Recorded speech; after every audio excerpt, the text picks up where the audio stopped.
Warning. Our YouTube channel and its videos may contain scenes, language, and content that may not be appropriate for all audiences.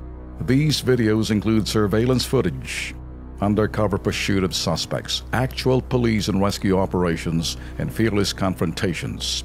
If you do not approve of the content, please do not watch our videos. If you wish to continue, we strongly advise that you proceed with caution. Viewers' discretion is advised.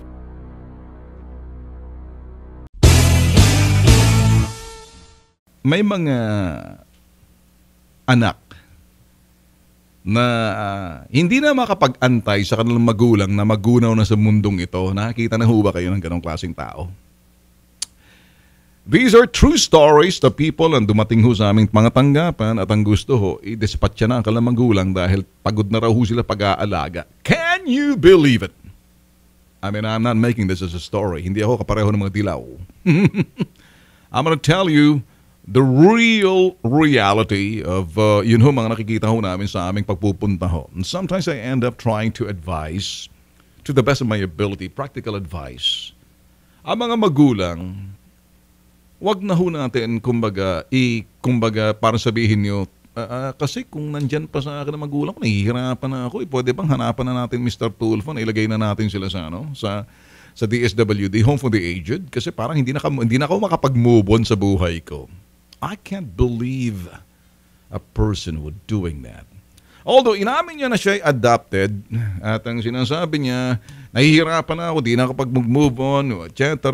Pero kung titingnan mo, kung mag-makeup sa mukha niya talagang akala mo nagpa-facial, ang kinis ng mukha, sus Mariosep, kaya pa magpa-blend ng kanyang mukha, pagod na raw siya sa kanyang magulang at ang kanyang magulang may sakit ng diabetes. And this, okay, I cannot say it. You have the audacity to say, pwede bang alagaan mo lang, dalhin lang natin sa DSWD. Bay, dumugo ang puso ko, boss. Hindi ako nagdadrama rito.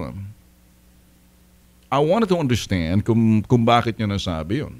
Gusto kong intindihin at pumasok sa utak niya kung ano yung estado na yung kanyang utak na parang sabihin ang magulang mo, tatay, nanay mo, may sakit na, matanda na. Dahil ala ka ng pakinabang na inaruga ka ng bata ka, eto ngayon sa dapat inaalagaan mo hanggat sa huling sandali na kanilang pananatili sa mundong ito, ang gusto nitong ali na to, dalhin na sa tulong namin sa DSWD para makapag-move on na siya dahil hindi na raw pareho ang buhay niya. Abay, kita mo nga naman to. Can you imagine? So, ganun ho eh. So, there's another one also na talagang hurting. Kaya kayo ho, mga boss, sa family natin, sa pamilya natin, wag ho natin bibiruin yung mga anak natin. Kung minsan, yung mga uncle, auntie dyan, sasabihin, oy, adopted ka. Oy, hindi ka totoong anak.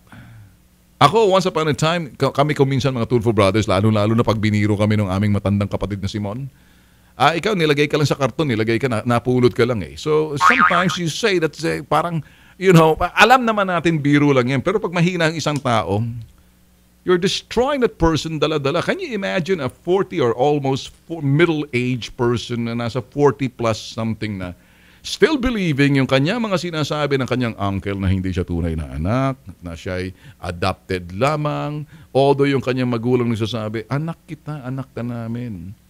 But you know what? Nakasira ho kayo sa pamilya kung kayo gumagawa ng kalokohan, pag-uuntog-untugin ko mga ulo niyo, mga putok sa buho kayo eh. Masisira yung mga tao. Kaya para sa akin, both ways ho to sa akin. Ang magulang natin kung nandito pa sa atin, while in their living years, I think that we have to take care of them. I said we should take care of our parents, mother and father. As long as they're living in this world, kung inaruga naman tayo, whether adopted or real parents natin sila, we should give back it, pay back na sinasabi natin yung kanilang pag-aaruga sa atin. We're not supposed to drive them away like kulang na lang kung kung may aso na ako, may aso ako ng dalawa na after all the 12 years, going to 12 years sa amin, Boxer and Dalmatian. I've seen them na hindi na makatayo ko, minsan nahihilo na, nawawala sa balanse. I still would stand up para salubungin ako ng aking aso. That was a boxer dog and then Dalmatian. And then nahihirapan tumayo pag nakita niya, pag narinig niya na yung busina ng aking sasakyan sa gate pa lang, sasalubong na ako. Nahihirapan ng tumayo and still faithful and loyal dog. You know, I could have simply said, dalhin ko na sa vet to para euthanasia na lang, para mapahinga. You know what? Until their last breath, I have to take care of them.